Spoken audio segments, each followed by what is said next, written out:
Buenos días a todos nuestros participantes. Estamos en el webinar del Colegio Nacional de Consejeros Profesionales Independientes de Empresas. Vamos a dar un momento para que se puedan conectar nuestros participantes.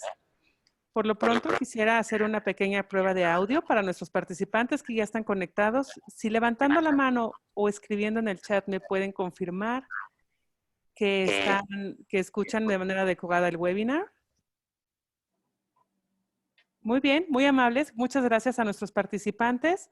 Estamos listos para comenzar nuestro webinar de expectativas de apoyo en el sistema financiero e implicaciones fiscales para enfrentar la contracción económica, patrocinado por el Colegio Nacional de Consejeros Profesionales Independientes de Empresas.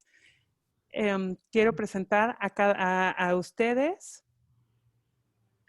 a Ana Ramírez. Ella es socia desde la fundación del Colegio Nacional de Consejeros Profesionales Independientes de Empresas, es miembro del Comité de Actualización y este comité es el encargado de la realización de eventos y de los webinars del colegio.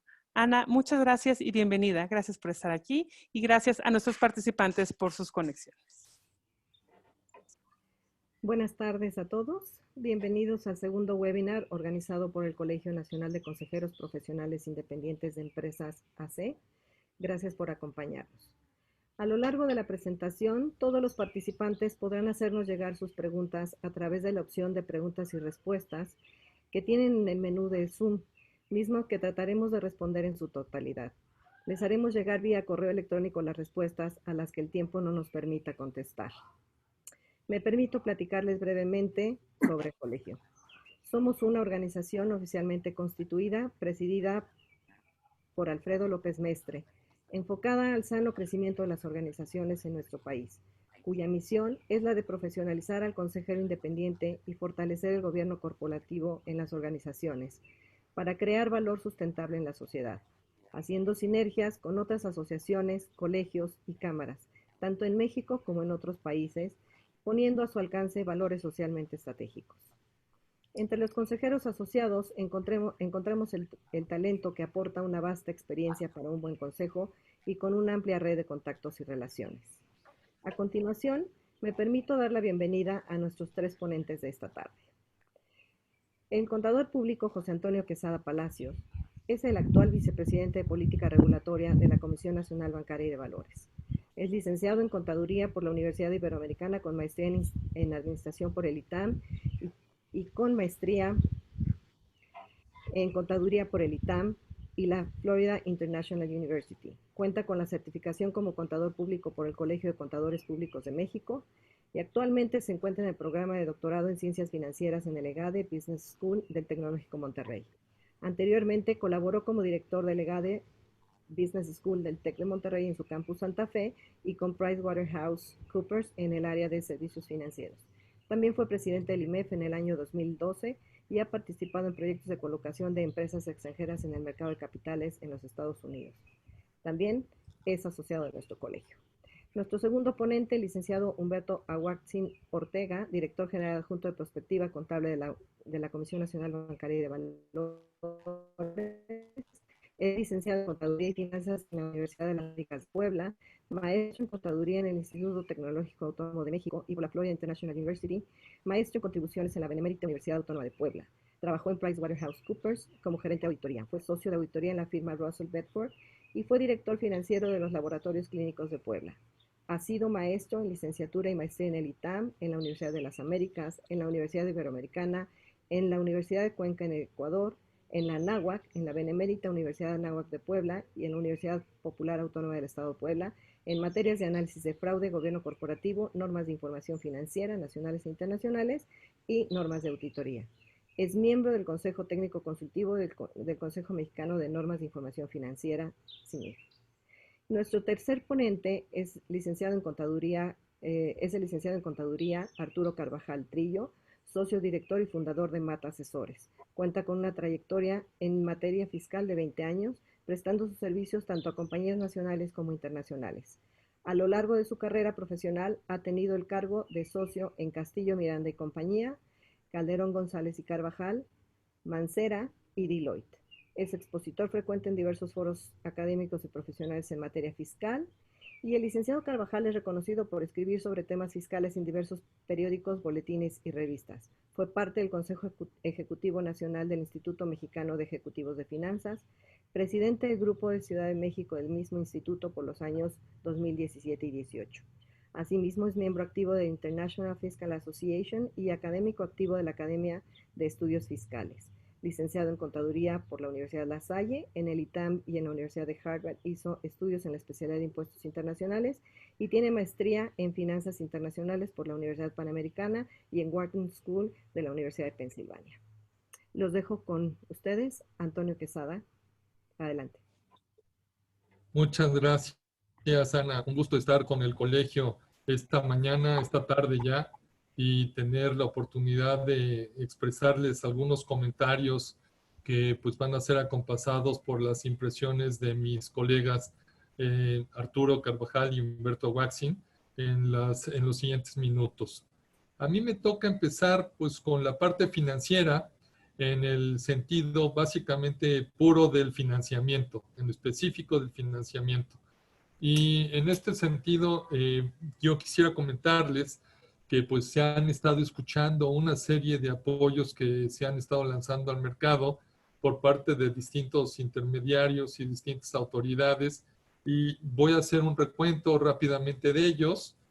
Como ustedes saben, el gobierno federal mencionó que se han sacado cerca de 140,000 millones de pesos en apoyos a la economía, de los cuales cerca de 75,000 millones de pesos pues van dirigidos a créditos a la palabra, que son créditos de montos de 25,000 pesos, los cuales pues se espera que cubran entre 2 millones y 3 millones de instituciones, empresas, pymes, MIPYMES básicamente, y de estas, pues de los 2 millones de créditos esperados, se tienen al día de hoy cerca de 316,000 aplicaciones. Se están revisando también cómo es que se adecuan para que sean más fáciles de accesar. Se está utilizando, como ustedes saben, para estos fines el censo del bienestar y lo que es el padrón del IMSS para que vayan a micronegocios y microempresas familiares. Entonces yo les diría que este es, por así decirlo, el que ha recibido mayores reflectores. Por otro lado, están 350,000 millones de pesos, que son los que habilitó Banco de México, y para todos aquellos que les interese los apoyos que están dando a las empresas del Banjico.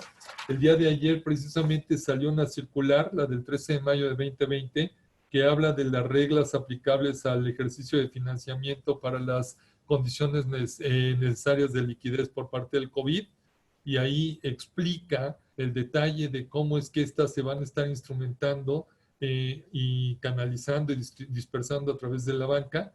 Creo que vale la pena que lo vean, porque creo que va a ser relativamente fácil de tramitar. Y finalmente, pues está la que los empresarios han estado de alguna manera tramitando con el BID Invest, que es por cerca de 288,000 millones de pesos. Y en este ejercicio todavía hay una parte de perfeccionamiento de los mismos créditos en relación a quiénes van a estar otorgando la garantía y cómo es que se va a estar de alguna manera tomando. Entonces, aquí les puedo decir que en los siguientes días, y es algo importante de seguir este tipo de webinars, pues es que esto va cambiando día por día. Y entonces las situaciones que se están instrumentando para la dispersión a través de la banca comercial básicamente, pues se tienen que estar revisando para ver cuáles son las condiciones que finalmente se están pactando en esto. Y ahí caigo precisamente a la primera de las láminas que ustedes están viendo, es la página de la Conducef. A mí me interesa mucho que ustedes la tengan presente, porque es a través de esta página como se ha estado dando a conocer pues una serie de situaciones que se están presentando en el mercado. En este caso, pues está muy enfocada al tema de un crédito o un seguro.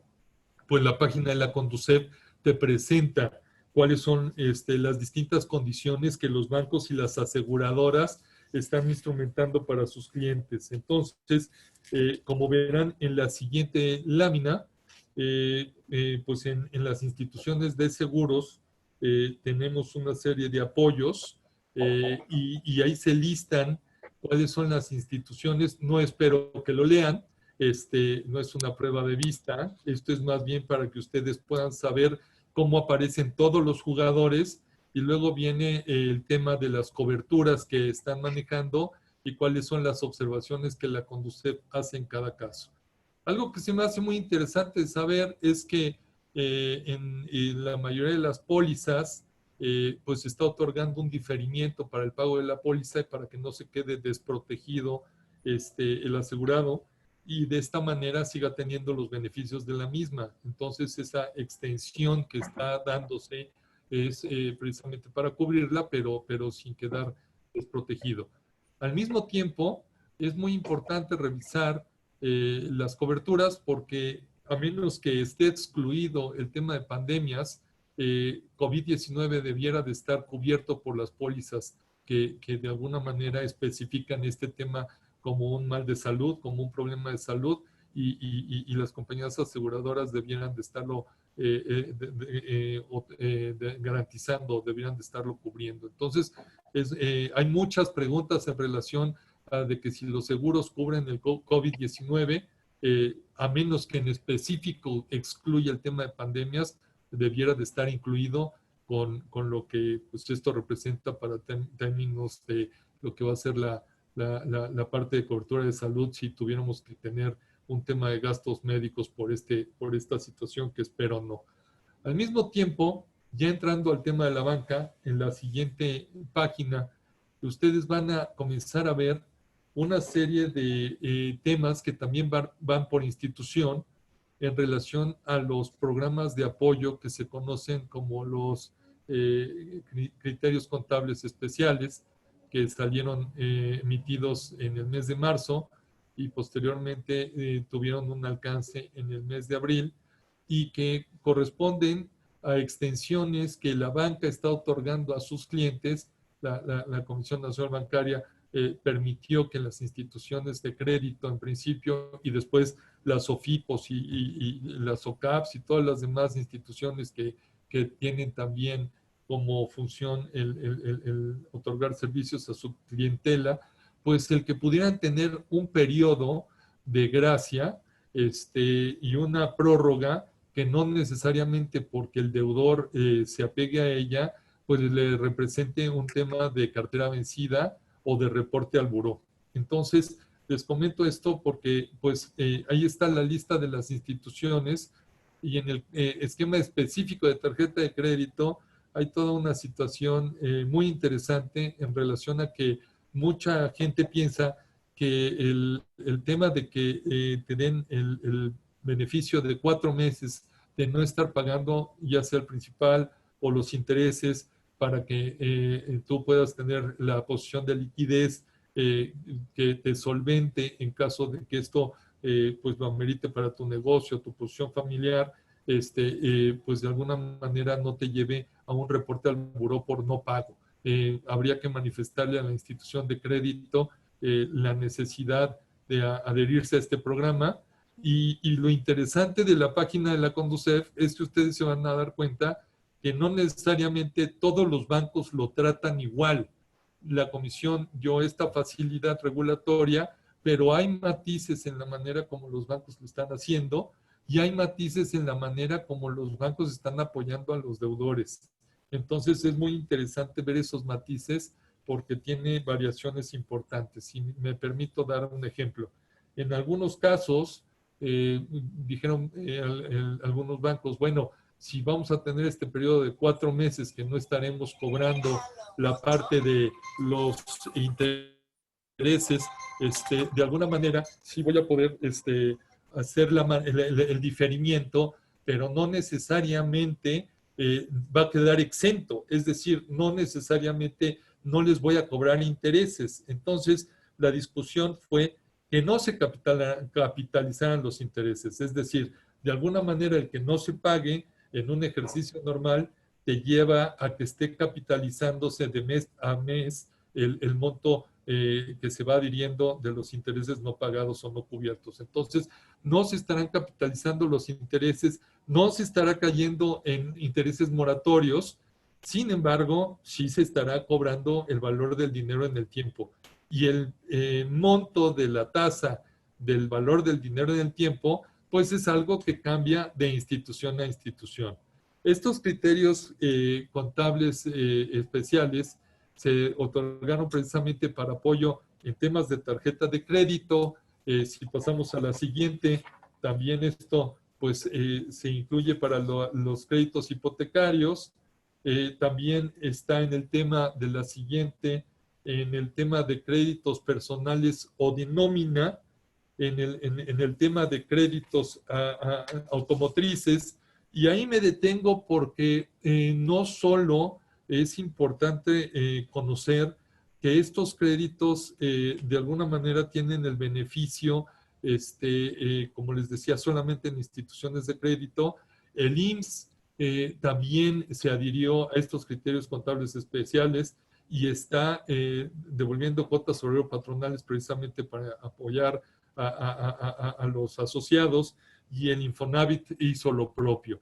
Entonces, ha habido una serie de entidades de financiamiento gubernamentales y la misma banca de desarrollo con criterios muy específicos, la Financiera Nacional de Desarrollo también, Nafinsa, todos han tenido este criterio para con sus acreditados. Para concluir el tema de lo que sería el apoyo, yo les quisiera decir que en la recuperación hay una serie de temas que las instituciones de crédito desarrollan a través de su administración de riesgos. Y a mí me preguntan, como si tuviera la bola de cristal, si esto ya se va a reabrir empezando el 1 de junio, si esto va a cambiar para fines de julio, si para la segunda parte del año esto va a estar mejor. Y la realidad es que nosotros tenemos mucha comunicación con entidades y autoridades del extranjero, y ellos mismos tampoco tienen la bola de cristal. Entonces, si esto va a ser una recuperación del tipo L, o si va a ser una recuperación del tipo I latina, donde solo va a haber bajada, o si va a ser una V con una pendiente de recuperación con una pata más abierta, o si esto va a ser una U que va a tener un piso muy pronunciado, o si va a tener cualquier otro tipo de forma, porque ya también me dijeron que puede ser un círculo, donde pues al final regrese el tema de un segundo brote de pandemia en la segunda parte del año, no lo sabemos. Entonces, por eso es que está el tema de la administración de riesgos de manera tan importante, porque pues como ustedes ven en esta foto, pues la realidad es que pueden haber muchos escenarios y puede que en este momento las condiciones de liquidez de alguna empresa sean sólidas, pero quién sabe en 2 meses, quién sabe en 3 meses, quién sabe qué tan rápido se recuperen clientes y proveedores, quién sabe si la empresa tiene una situación de estrés financiero donde su propio banco le diga, ¿sabes qué? Te reestructuro, pero te voy a cerrar las líneas de crédito en lo que tú mejoras tu situación financiera, y si te quitan las líneas de crédito es como quitarte el oxígeno, y entonces vas a tener que despedir gente o recortar y rematar algunos activos, etcétera, etcétera, etcétera. No sabemos cómo está el escenario hacia adelante, y a diferencia de crisis pasadas donde teníamos el evento de un temblor, el evento de un huracán o hechos que tienen un impacto y una magnitud definida, ahora estamos dando estos criterios contables especiales en medio de la problemática, y no sabemos si esto vaya a tener una calibración o una consideración hacia adelante.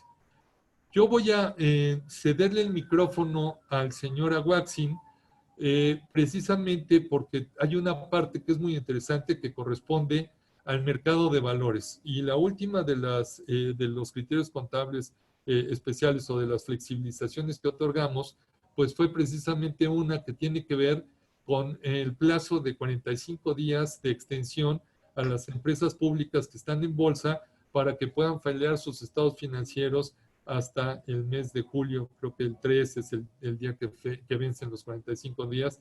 Y la realidad es que hay una serie de empresas que ya se nota que tienen un impacto muy importante por la pandemia y que podrían tener una muy fuerte posición al 31 de diciembre. Sin embargo, al 3 de julio es muy probable que presenten una condición completamente diferente, por lo cual haber otorgado esta exención pues puede en algunos casos beneficiarles, pero en otros casos perjudicarles. Entonces, yo quisiera que el señor Aguaxin les pueda comentar un poco del efecto financiero que podría tener en los balances la pandemia y cómo es que él lo ve desde el punto de la técnica contable.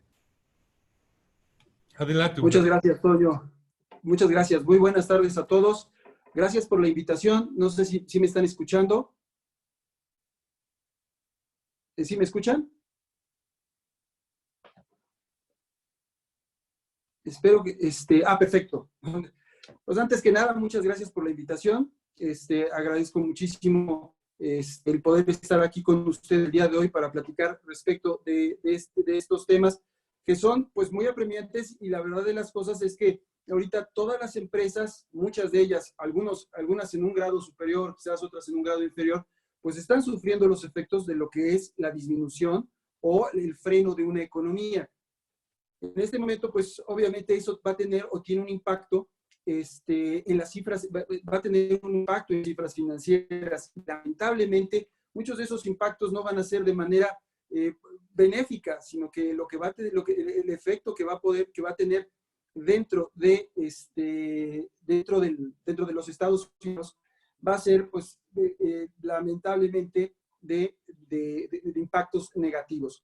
Me están preguntando sobre que active mi cámara, pero según yo la tengo activada, pero bueno, no, de todas formas no se pierden de gran cosa, ¿eh? O sea, ya con la voz, digamos, es suficiente. Entonces, ya lo que ven ustedes en la lista frente de ustedes es una relación de impactos, de impactos que se están provocando en diferentes áreas. Las cadenas de suministro están siendo afectadas. Obviamente muchos están resintiendo la reducción de las ventas. Una parte muy importante dentro de todas las compañías y que actualmente tendrían que estar vigilando muy de cerca, pues es la cobranza, y es muy probable que también la cobranza está siendo afectada. Variaciones en precios, cierre permanente o temporal de algunas instalaciones, lo que nos puede llevar, por ejemplo, a niveles de producción más bajo de lo ideal o de lo instalado.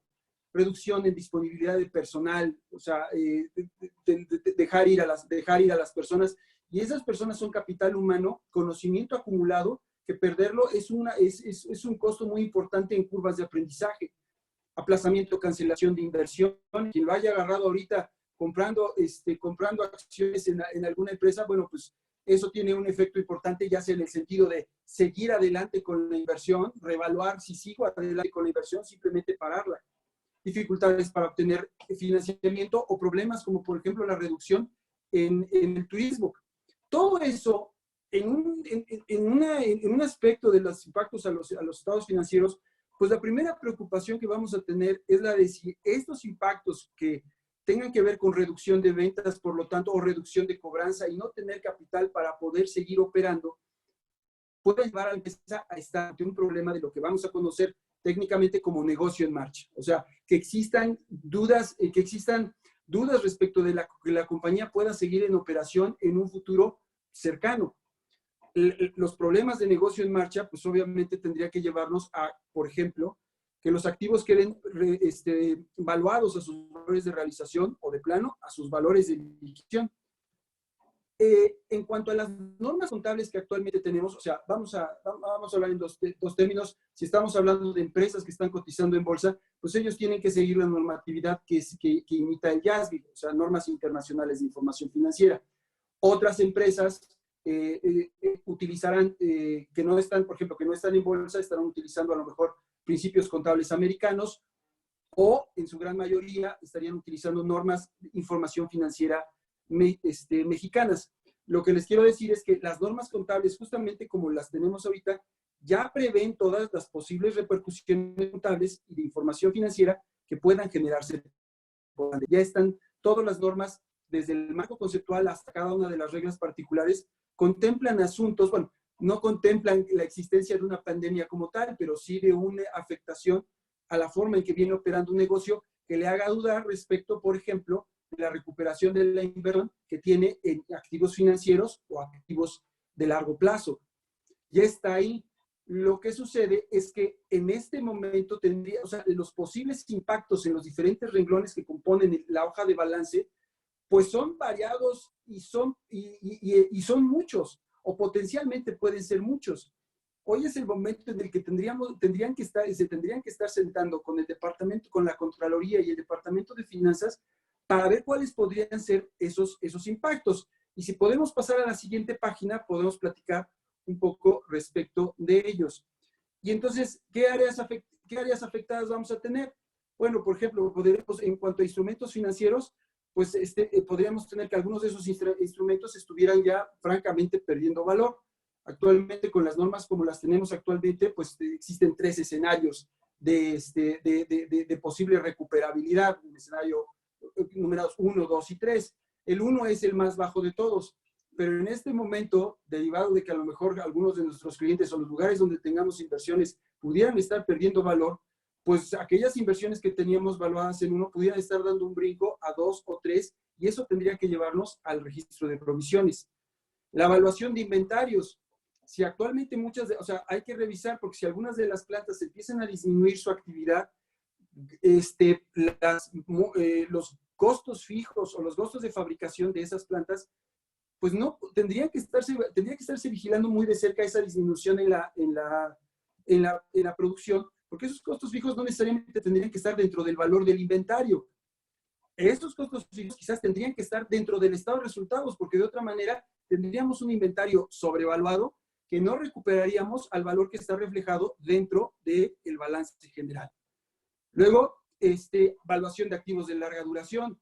Pues si estamos hablando, por ejemplo, ahí tenemos que entrar no solamente en aquellos activos que son tangibles, como es claramente los activos fijos, maquinaria y equipo, sino también intangibles, marcas, etcétera, incluido el crédito mercantil.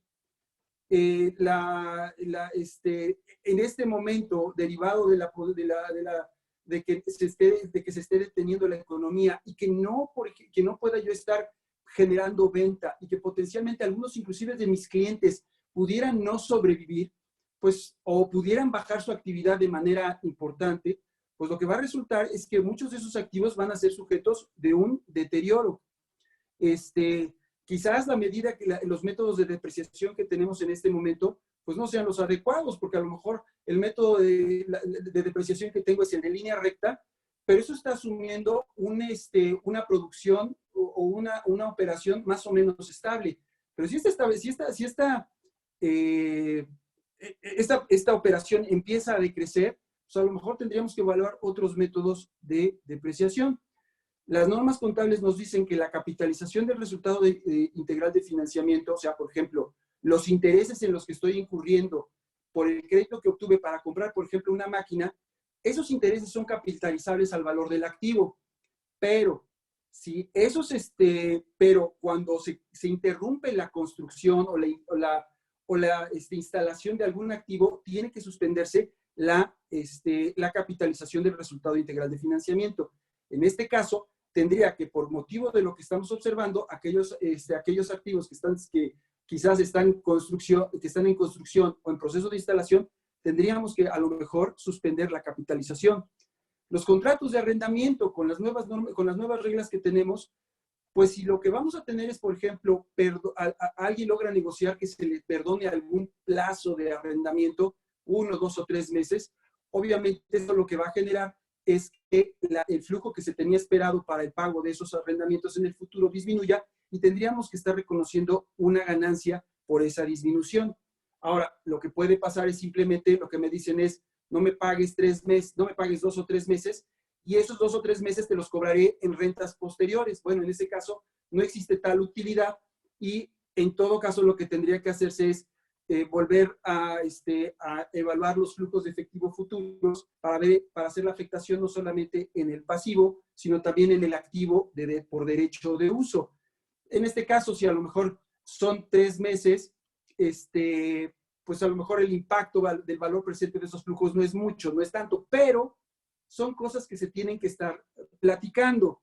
La recuperabilidad de los impuestos diferidos en este momento, pues plantearse que las pérdidas fiscales que se tengan acumuladas, pues no sabemos si van a haber utilidad, va a haber resultados fiscales positivos en el futuro que me permitan recuperar ese activo. Por lo tanto, quizás tendrían que hacerse provisiones para dejar simplemente evaluada la parte de la pérdida fiscal que se espera recuperar.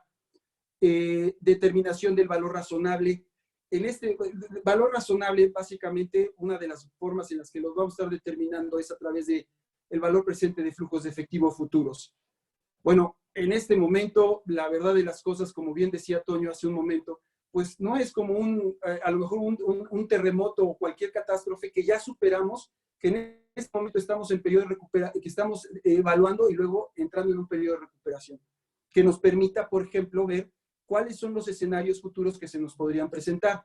Ahorita estamos metidos justamente en el problema y las condiciones que teníamos, no el mes pasado, las condiciones que teníamos el día de ayer pueden ser totalmente diferentes de las que se me presenten mañana. Las proyecciones que se hagan hacia futuro, por ejemplo, para determinar valores razonables de créditos mercantiles, tendrían que estar, es muy importante sustentarlas de la mejor manera posible. Los reconocimientos de ingresos, por ejemplo, sobre todo en la parte variable, en los descuentos, bueno, pues ahorita a lo mejor las cuentas por cobrar que yo tenía hasta marzo, pues estaban pensando recuperarse perfectamente sin un problema, pero pues ahorita quizás tengan que vaya a haber solicitud de descuentos o tengan que otorgarse descuentos para recuperarse lo que se pueda. Y entonces tienen que hacerse las provisiones correspondientes. O en las cuentas por cobrar o las ventas que se están haciendo ya ahorita, pues descontar del reconocimiento del ingreso aquellos descuentos que efectivamente crean que se presenten. En combinación de negocios, pues en combinación de negocios, si yo adquirí antes del COVID algún negocio, bueno, pues a lo mejor ahí tenía yo un crédito mercantil o tenía una revaluación de los activos, método que se usó en el comprar esos activos netos, pues que en este momento y en las circunstancias a lo mejor la subsidiaria en la que invertí está teniendo problemas de negocio en marcha y por lo tanto pues también tendría yo problemas en la evaluación de ese crédito mercantil. Tiene que estarse vigilando y revaluando. En obligaciones laborales, pues obviamente el pasivo por obligaciones laborales podría verse afectado de manera importante por el despido de personas. Disminuirse la cantidad de personas que tenemos, se utilizaría parte del pasivo que ya tenemos, pero tendría que replantearse el pasivo hacia futuro. Otra cosa que quiero comentar es que a lo mejor he oído preguntas en el sentido de que si los efectos del COVID tendrían que presentarse como una partida extraordinaria fuera del estado, fuera de la operación del estado de resultados, y no, lo que tanto las conclusiones que se ha llegado en el YASBI como en el CINIF aquí en México es, tiene que presentarse todo dentro del estado de resultados a nivel de utilidad de operación. Esta es una lista ¿cómo se llama? Enunciativa, pero no limitativa. Por ejemplo, si ahorita estaba yo pensando en otro caso que se puede estar presentando que tiene que ver con el incumplimiento de convenios financieros, de covenants, por créditos bancarios. Si esta situación puede llevar a que cambie toda la situación financiera de la hoja de balance y que nos lleve a incumplir y que nos lleve a no cumplir con ciertas razones financieras que estaban estipuladas o a las que yo me había obligado a cumplir en algún contrato con un préstamo. Eso lo que podría llevar es que a la parte que tenía yo del crédito a largo plazo tenga que reclasificarse al corto. Bueno, nada que no se arregle hablando con el banco y obteniendo un webinar o un perdón. Si la compañía en la que estamos trabaja con normas internacionales de información financiera, ese covenant tendría que obtenerse antes del 31 de diciembre. Porque si no lo tienes en esa fecha y lo tienes, vamos a suponer, el 5 de enero, pues con la pena, pero el 31 de diciembre todo lo reclasificas a corto plazo, aunque el 6 de enero ya lo pongas todo, la parte que correspondía a largo. Si estás con normas de información financiera mexicanas, no pasa nada, Si el evento es subsecuente y está antes de la fecha de informe, al 31 de diciembre puedes seguirlo presentando en el corto, en el largo plazo. La siguiente lámina, por favor. Para efectos de presentación de los estados financieros, al 31 de diciembre, al 31 de diciembre de 2019, ya, ¿cómo se llama? Solamente tiene que revelarse la información, revelarse el asunto, pero no tiene que hacerse ninguna otra observación. Pero en el año 2020 tenemos que evaluar problemas de negocio en marcha. Bueno, por mi parte es todo. Cedo la palabra a Arturo para que nos platique de la parte fiscal.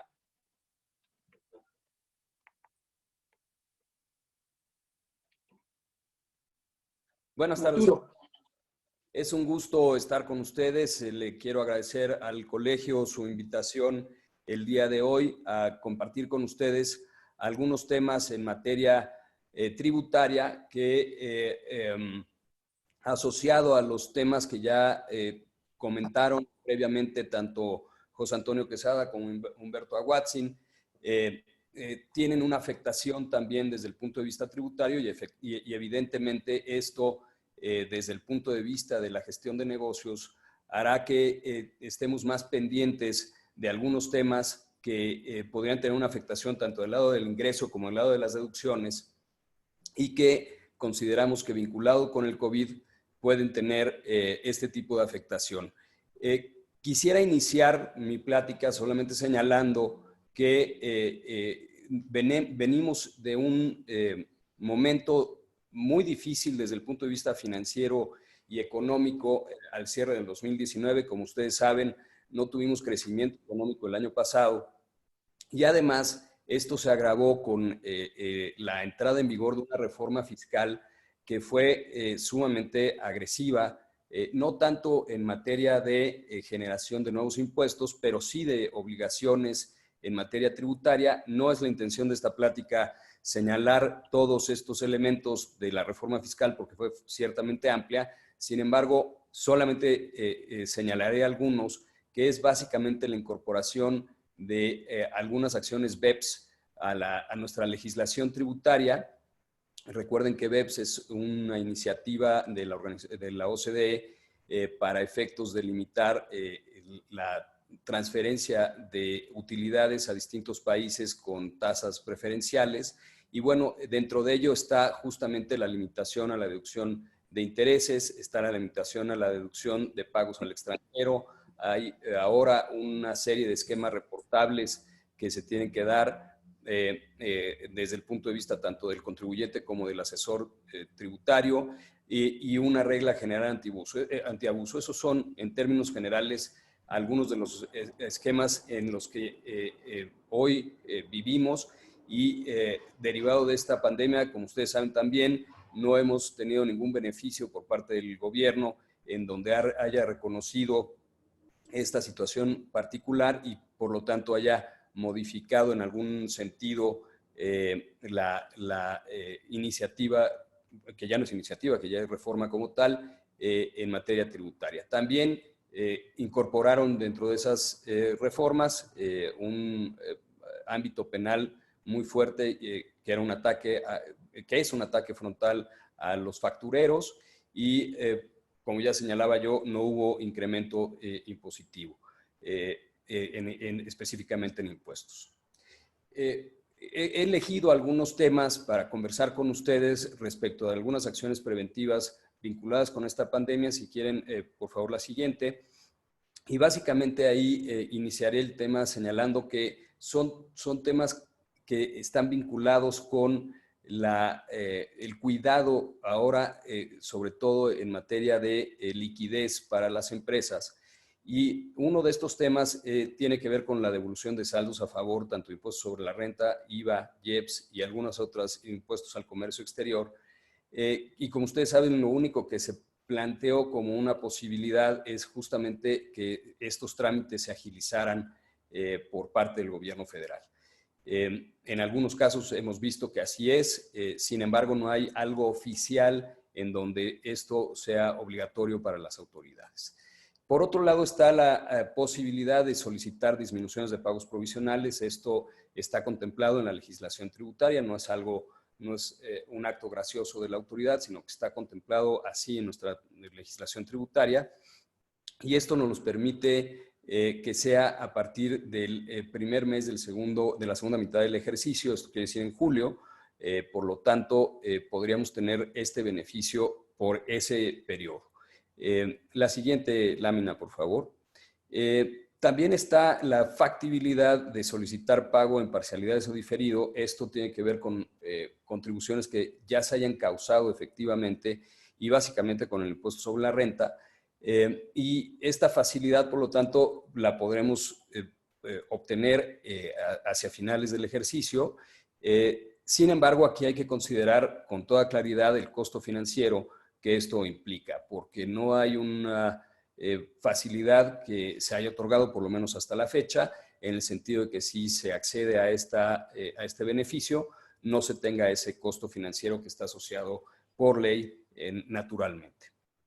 Por otro lado está el tema de la amortización de pérdidas fiscales, que es un tema sumamente relevante. Ya Humberto señalaba que será menester analizar si estos activos diferidos vinculados con el impuesto a las utilidades tienen factibilidad de materializarse o no.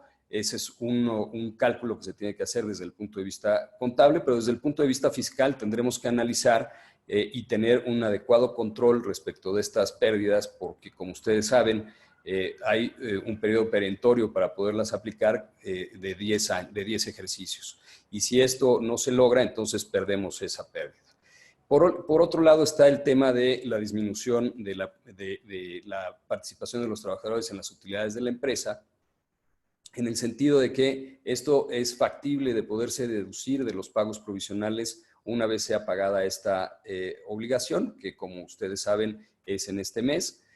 No ha habido un diferimiento de esta obligación y por lo tanto en casos en donde no se pueda cumplir con ella, será importante negociar eso con los trabajadores o con los sindicatos a efectos de que el contribuyente pueda cumplir con esta obligación, pero si se llega a algún acuerdo en esta materia en donde se difiera el pago, entonces no podrá ser acreditado la parte que no sea efectivamente pagada. Esto tanto para efectos de pagos provisionales como para efectos de la declaración anual. En materia de ingresos nominales y acumulables, existen diversos temas interesantes. El primero es que tengamos que revisar las condiciones contractuales a efectos de no anticipar innecesariamente estos ingresos derivados de los contratos que ya originalmente se tienen. Por otro lado, está el tema de negociación de esquemas de pagos. Esto puede ser en materia de pagos en especie o compensaciones, y ahí es muy importante cuidar que del lado de quien está haciendo ese pago en especie, eso representa una venta y por lo tanto potencialmente un ingreso acumulable. Por último, está el tema de efectos cambiarios, que como ya atinadamente lo señalaba Antonio Quesada y Humberto Aguatzin, pues va a ser algo relevante derivado de esta contingencia, porque recordemos que no solo estamos en medio de esta pandemia donde hay una baja de ingresos, pero también hay una afectación cambiaria, y eso en materia de acumulación de ingresos puede ser relevante. En materia de deducciones autorizadas, hay que analizar bien las deducciones en inversiones, sobre todo en materia de verificación de las tasas de depreciación. También está el tema de si eventualmente pueden dejar de ser útiles algunos bienes derivados de esta pandemia y por lo tanto podrían darse de baja y generar una deducción por ese concepto. Y también esto podría estar asociado por bajas asociadas a caso fortuito fuerza mayor, que en este momento se está actualizando el segundo de ellos, es decir, la fuerza mayor. En inventarios es importantísimo llevar el control de estos y si por alguna razón existiera la necesidad de darlos de baja por un lento movimiento o por su obsolescencia, hay medidas que tenemos que cumplir a efectos de poder efectuar esa deducción.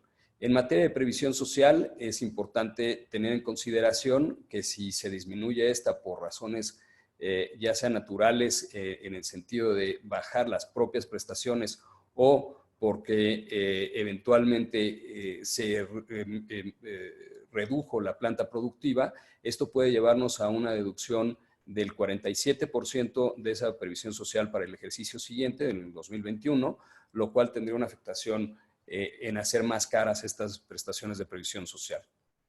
En cuentas incobrables es importante que tengamos conciencia de que para poder efectuar las deducciones en esta materia se deben cumplir con algunos requisitos contemplados en la legislación tributaria, incluyendo en algunos casos hasta la necesidad de demandar a quien ha incumplido por esas obligaciones y luego entonces poder ejercer la deducción correspondiente.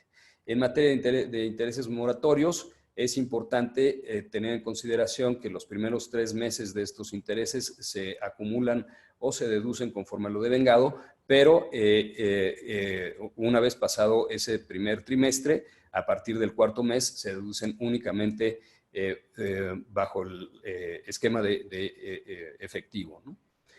En materia de suspensión de actividades o de liquidación de sociedades, es importante considerar que en algunos casos es válido tomar estos caminos para no seguir afectando el patrimonio de los accionistas, y por lo tanto la ley contempla ahora, lo había suspendido en algún momento, pero ahora sí lo contempla, que se puede solicitar una suspensión de actividades hasta por 2 años con una prórroga adicional de 1 año más, o bien entrar a un proceso de liquidación de sociedades. La siguiente lámina, por favor. En materia de concurso mercantil, recordemos que ahora con la nueva ley de concurso mercantil, que tiene ya algunos años, se puede llevar a cabo este procedimiento y no con el fin de concluir las operaciones de una empresa, sino al contrario, con la finalidad de protegerla y mantenerla. Es un poco parecido a lo que viven los Estados Unidos con el Chapter 11. Ahí lo relevante es que se puede en ese periodo negociar pasivos, incluso los fiscales, los que se tienen con el fisco federal para esos efectos. Pero una parte importante aquí es que en términos generales las quitas representan ingresos para los contribuyentes, es decir, cuando yo obtengo una quita, la parte que se me está condonando o perdonando vía esta quita es un ingreso, representa un ingreso acumulable para quien lo recibe. Sin embargo, si está asociado a un proceso, ya está en un proceso de concurso mercantil quien recibe esta quita, bueno, pues este importe se disminuye de las pérdidas fiscales, y si todavía hay algún diferencial, este diferencial no es acumulable para quien recibe la quita. Hay otros esquemas importantes de liquidez, como puede ser el factoraje financiero, el pago en especie, el sell and lease back o el cobro de seguros por pérdidas consecuenciales. En los primeros temas habrá que analizar, en los primeros 3 que señalé, habrá que analizar los efectos por la no deducibilidad eventual de intereses, o también por el tema de si es un pago en especie, lo que ya señalaba yo, que eventualmente esto puede representar un ingreso acumulable por la venta de los activos que se están utilizando para ese pago en especie. Y por la última parte, que es el cobro de seguros por pérdidas consecuenciales, esto está asociado mucho a industrias que están que tienen ciertas contingencias, o que actualizándose ciertas contingencias pueden darse estos pagos de seguros consecuenciales, sobre todo, por ejemplo, ahora en materia de turismo. Ahí podemos estar viendo estos temas en hotelería, etcétera, etcétera. Hay que tener nada más cuidado que si efectivamente se cobran estas primas, vamos a tener un efecto de ingresos acumulables. En materia de acreditamiento de impuesto sobre la renta, en algunos casos esto se puede derivar de pagos que recibimos del extranjero y que ya pagaron impuesto allende las fronteras mexicanas, y podemos acreditarlos. Sin embargo, si no tenemos contra qué acreditarlos, eventualmente podemos perder estos créditos fiscales y sería importante tener control de ellos. En materia de precios de transferencia, será muy importante ahora dos cosas. Uno, poder renegociar los contratos intercompañías, pero siempre a valores de mercado. Y el segundo tema es que la realidad que hoy vivimos versus las realidades anteriores, que normalmente es lo que se utiliza para analizar la materia de precios de transferencia, pues son diversos a la actualidad. Por lo tanto, tendrá que analizarse estos temas en materia de precios de transferencia bajo la nueva normalidad, por llamarle de alguna manera, que estamos viviendo ahora. La siguiente lámina, por favor. Hay algunos otros temas relevantes. Ya anticipaba yo esta limitación a la capacidad de poder deducir intereses. Una de las disposiciones tributarias ahora es que esta limitante es igual a el 30% de una EBITDA fiscal, y hasta ahí es donde se puede ejercer la deducción. El diferencial se puede deducir en 10 ejercicios posteriores. Sin embargo, sí puede ser una afectación importante ahora por dos razones. Una, porque evidentemente se va a estar buscando estos métodos de financiamiento en donde tenemos un interés que podría haber sido deducible en su totalidad hasta el año pasado, pero ahora ya no. Y el otro tema es que el propio EBITDA puede verse afectado por la realidad económica de la compañía y luego entonces bajar a todavía más esta habilidad de poder deducir los intereses. La siguiente, por favor. Creo que es todo de mi parte y por supuesto estamos abiertos a preguntas y respuestas.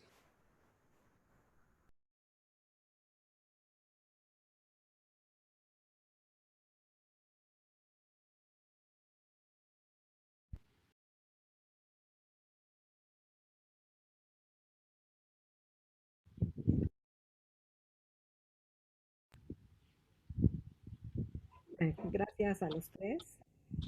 Muy interesante esta tarde, la plática esta tarde. Empezamos, tenemos muchísimas preguntas y empezamos en el orden en el que fueron llegando. ¿Cómo se está apoyando o se apoyará a las organizaciones auxiliares de crédito, como arrendadoras o uniones de crédito, para ellos a su vez puedan apoyar a sus clientes? Toño. Mira, las organizaciones auxiliares, almacenadoras, factorajes, todas las que están en esta categoría, gozan de la misma emisión de criterios contables especiales que se le dieron a la banca. En otras palabras, lo que yo te quiero decir es que este diferimiento de 4 meses para que sus clientes puedan estar teniendo liquidez y no necesariamente caigan en cartera vencida, es extensivo para las organizaciones auxiliares. De nuevo, puede ser de los intereses nada más o del capital también o de capital e intereses. Algo que es muy importante destacar es que no se trata de empujar un problema, o sea, tanto en el caso de la banca como en otras organizaciones, si un cliente ya está deteriorado al 28 de febrero y en el caso de algunas organizaciones auxiliares se les dio a partir del 31 de marzo, no se trata de empujar los créditos malos para 4 meses de prórroga y después otros 2 posibles de extensión. Se trata de escoger aquellos créditos que son vigentes, que tienen un historial adecuado de pago, que su perfil de riesgo es aceptable para las condiciones de financiamiento que tiene la entidad y de esta manera apoyarlo para que tenga el beneficio de estos 4 meses de no pago prepactado y en el caso de aquellos que ya estuvieran deteriorados, en cualquiera de los sectores, pues no se recomienda o más bien no está hecho el criterio, pues para tratar de diferir el problema para la entidad y que de alguna manera la cartera vencida de pronto se ve impactada en 6 meses, ¿no? Esto es para los créditos que están vigentes y como te digo, también es para las organizaciones auxiliares de crédito. O sea, los recursos que anunció Banco de México también están dirigidos hacia ellos a través de la banca comercial o ¿cuál es la mecánica?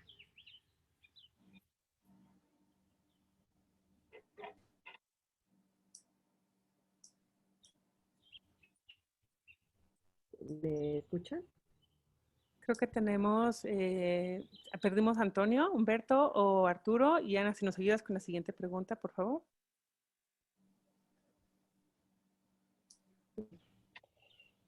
¿Cuán receptiva está la banca a otorgar créditos o refinanciar créditos actuales como resultado de la actual crisis?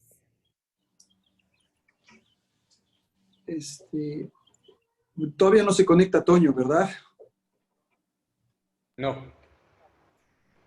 No, Humberto, yo creo que ya. esa pregunta sí tendría que contestarla específicamente Toño. Perdón, Está si en me lo mute. pudieran repetir, Ana. Sí, continuando con la misma pregunta, pregunto si los mismos recursos que anunciaste Banco de México también están destinados a apoyar a este sector y si la mecánica es hacerlo a través de la banca comercial.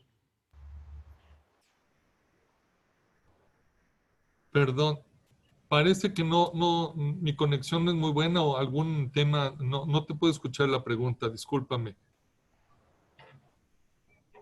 Si quieres, en lo que vemos si te puedes conectar mejor, paso a otra Sí, pregunta. Arturo, ¿existe la posibilidad de vender activos a largo plazo de mayor monto a la inversión original a una arrendadora y tomarlo en arrendamiento puro para reducir el costo financiero? ¿Y qué efectos tiene esto en fiscales? Es uno de los elementos mencionados en la presentación. Justamente el sell and leaseback es el mecanismo ideal. Lo que habría que tener en consideración ahí es el valor de venta comercial que se tenga en ese momento y enfrentarlo al costo fiscal que esos bienes todavía tengan, si es que es el caso, y derivado de ello podría darse una utilidad o una pérdida por esa enajenación, y después el arrendamiento podría ser deducible. Si es un arrendamiento puro, es factible hacer la deducción, nada más tendríamos que ver que no sea un equipo que esté limitado en cuanto a su deducción por esos conceptos. Básicamente ahí es equipo de transporte y podríamos sin ningún problema tener esa deducción. ¿Es factible solicitar el diferimiento de pagos provisionales de ISR de marzo a junio de este año? La ley no lo contempla así. Como les decía, es a partir de julio de este año, bueno, de cualquier año, en particular 2020 es a partir de julio. Sin embargo, ahora hay algunos elementos jurídicos que podrían llevarse a un tribunal y vía el amparo intentar que esto sea anticipadamente. Evidentemente conlleva un riesgo, entre otros, que si no obtenemos ese amparo o la suspensión durante el amparo, podríamos tener una suspensión de los sellos, que eso es una afectación muy grave porque no podríamos facturar, ¿no? Entonces, nada más hay que tener cuidado con eso. Si se quiere hacer de manera anticipada, solamente podría ser vía un juicio de amparo. Muy bien. Toño, ¿estás de regreso con nosotros?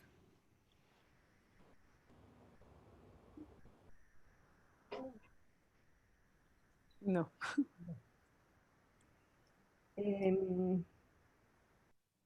El auditor externo está pidiendo información sobre el ejercicio 2020 para revelar, en su opinión, el asunto de negocio en marcha para cerrar estados financieros 2019.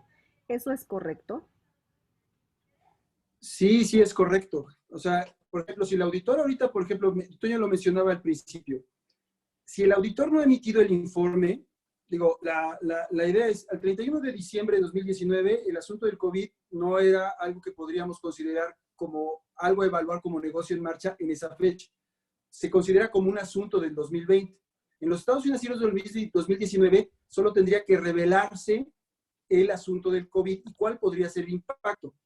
Entre más tiempo pase entre el 31 de diciembre y la fecha de emisión del informe, lo que va a ocurrir es que se tienen más elementos que podrían llevar a ya hacer una evaluación más concreta de un problema de negocio en marcha. Si no es emitido el informe, el auditor, por supuesto, que en la obligación de cumplir con sus procedimientos, revisar eventos posteriores, tiene que pedir esa información y esta información podría llevarlo a hacer revelaciones adicionales al 31 de diciembre de 2019. Perfecto. Bueno, como comenté al principio, todas las preguntas que no pudieron ser respondidas durante esta sesión las responderemos vía correo electrónico y les agradecemos mucho su participación. Ya son las 2 de la tarde y por respeto a cómo lo programamos, vamos a dar por terminada esta sesión, sin antes despedirnos e invitarlos a nuestro próximo webinar que va a ser el día 28 de mayo. El tema será el panorama de las calificaciones de riesgo y para mayor información sobre horarios y la inscripción al mismo, no duden en buscarnos en nuestras redes sociales. Les agradezco su atención. A nuestros participantes, a los que se puedan quedar a tomar un minuto, vamos a sacar una votación sobre el webinar que hemos compartido con ustedes el día de hoy. Si pueden tomarse un minuto, los que se puedan quedar, para contestar esta encuesta, saber qué tan relevante fue el contenido de esta presentación el día de hoy y sobre todo que nos compartan qué otros webinars, qué otros temas de interés podemos compartir de parte del colegio con ustedes. Por favor, si pueden ir contestando esta votación, las personas o nuestros participantes que se puedan quedar y tomar un momento, por favor. El resto agradecemos de manera muy especial a Arturo Carvajal, a Humberto Aguatzin y a Antonio Quesada por su participación y por supuesto a la directora del Comité del Colegio Nacional de Consejeros Profesionales Independientes de Empresas. Muchas gracias, Ana Ramírez. Gracias a todos. Gracias, muchas gracias.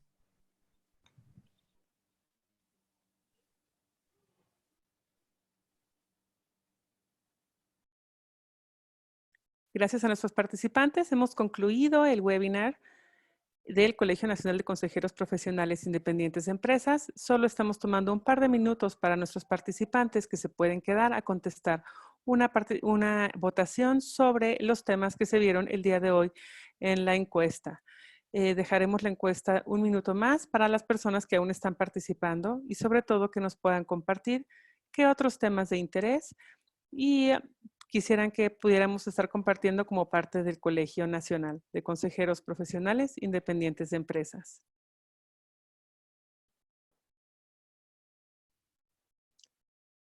En este momento están viendo en su pantalla una votación solo para terminar el webinar del Colegio Nacional de Consejeros Profesionales Independientes de Empresas para saber su opinión acerca de esta ponencia y entender si les gustaría y qué otros temas gustarían de ver en nuestras webinars.